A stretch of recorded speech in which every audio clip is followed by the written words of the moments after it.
Hey Lon, hi folks, it's Lev. Welcome back to another video. For those of you who are new, I'm using him pronouns. Yes, I managed to get a haircut this morning.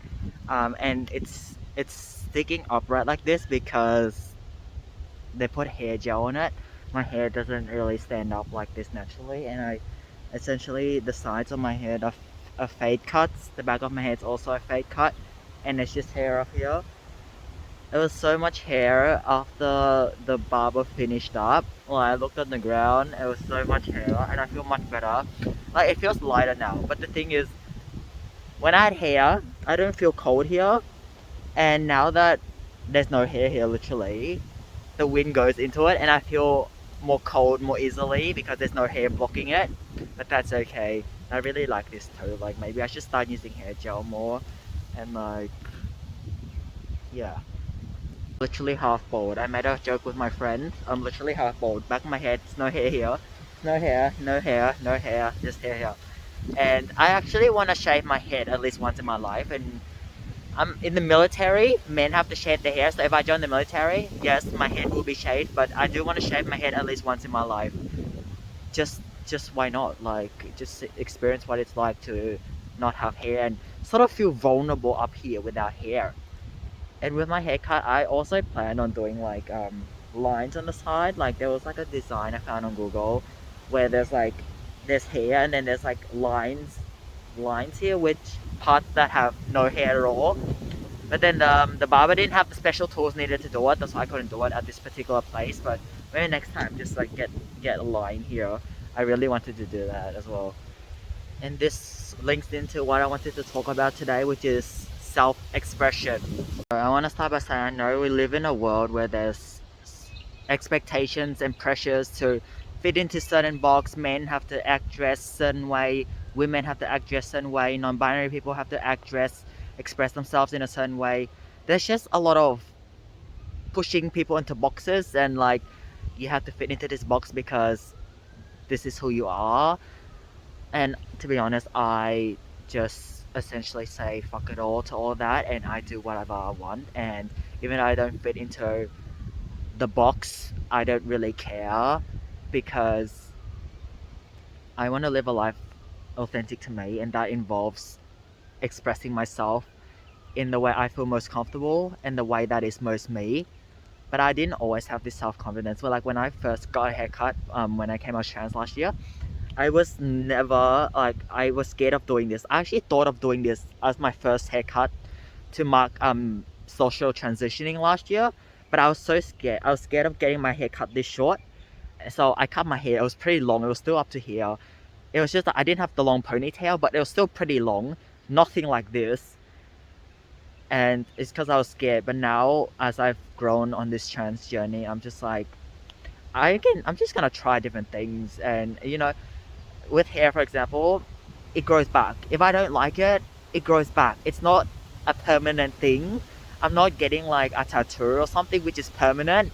Hair goes back. If it looks ugly and I don't like it, I know if I do it, I know that I don't like it and I won't do it again in the future. But if I don't do it, I will never know whether I truly like it or not. And when I first got a fade haircut earlier this year, I'm just like, this suits me. This is very me. I really like this. And then that's why I kept doing it until this day, essentially. Fade haircuts. My first haircut last year that marked social transition, I wasn't really scared that, okay, if I cut it like this, I won't like it, then I will hate myself. It wasn't like that. I thought, like, if I get my hair cut like this, if I don't like it, it'll grow back. I was scared of what other people would say about me. That's what I was scared of. I was scared of other people's expectations, judgment, backlash.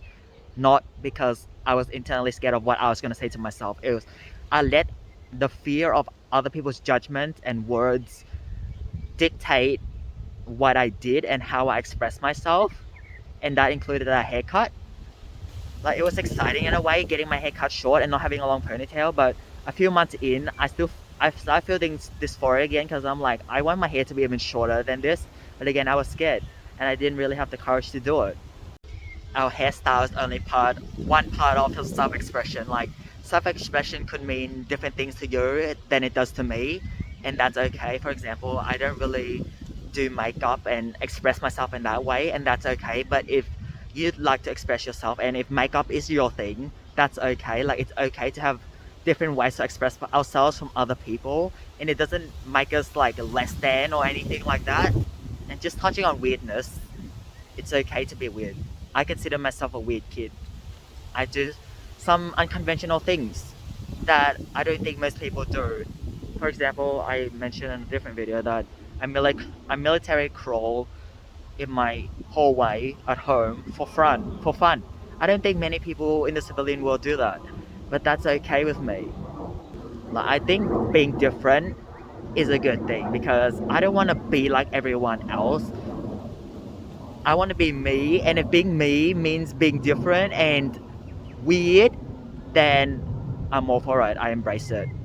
Self-expression could also be the clothes you wear, and it's okay to be a man and dress feminine, wear dresses and stuff, and it's okay to be a woman and dress masculine. And if you're non-binary, it's okay to not dress in an androgynous way if that's not you and if that's not what you feel comfortable with. If you feel comfortable with that, go for it. If you don't feel comfortable with that, that's also okay. Like, it's just the gender expectation, especially. It's just stupid. Like, and people having, especially men wearing dresses, like people having not very good reactions to that. Like, why does it matter? Like, there are bigger problems in the world than a man wearing a dress. Like, if the person wants to express themselves by wearing a dress and they're not hurting anyone, I don't really see the problem in that. Like, men wearing a dress, like, cool, you do you, you live your life, you express yourself the way you want to. It's, I don't know why people get so caught up on it and like make it into like some very big thing. Like,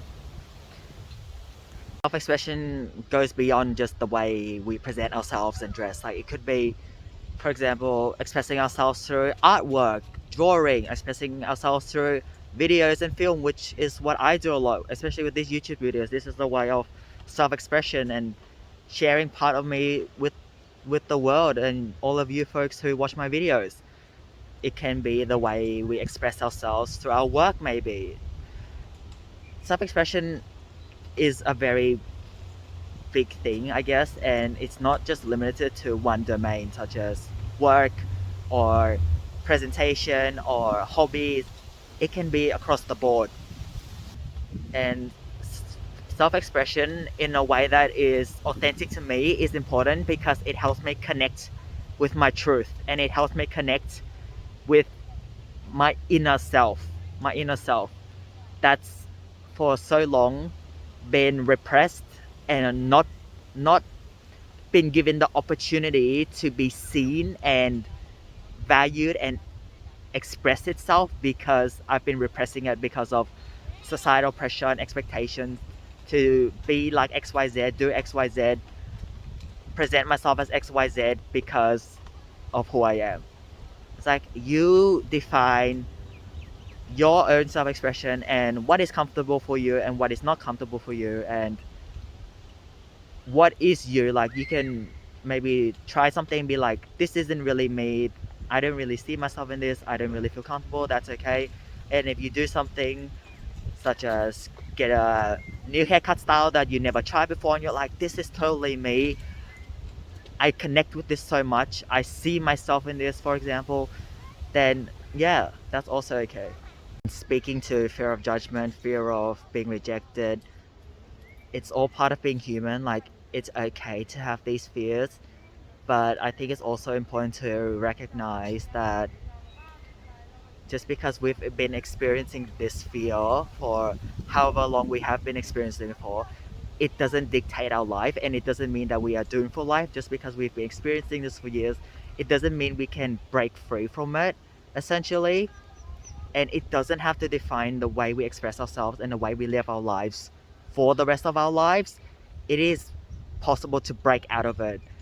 It takes time, it takes a lot of work, but it's not impossible. Like, I didn't come out of the womb being this confident in my self-expression and just being who I am in this world and not really giving a fuck about what other people say.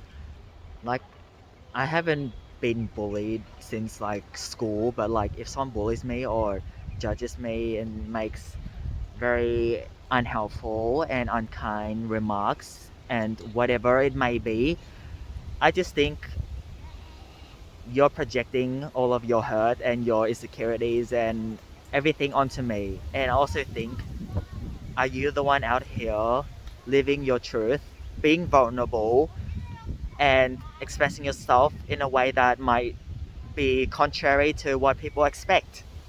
Just I think about it like that. Like, I'm the one out here doing all this, and I don't know if the person who wrote that comment is the one out here doing this. So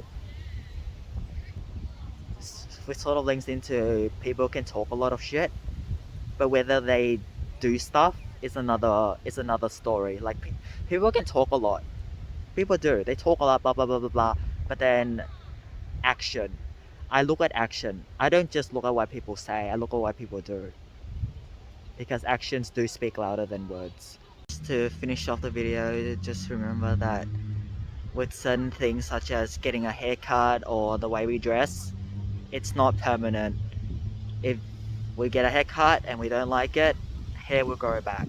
If we dress a certain way and then realize, oh, I don't feel okay with this, I'm not very comfortable with this, we can buy new clothes, for example. Like, we can change up our style. These things are not permanent. I guess with a tattoo it's sort of different because it is permanent, but with other things such as, yeah, haircut, the way we dress, you know, trying different forms of art, for example, trying different hobbies, these things are not permanent, and if we don't like it, we can always switch to another one. It's not permanent. Thanks for watching, folks, and I'll see you in the next video.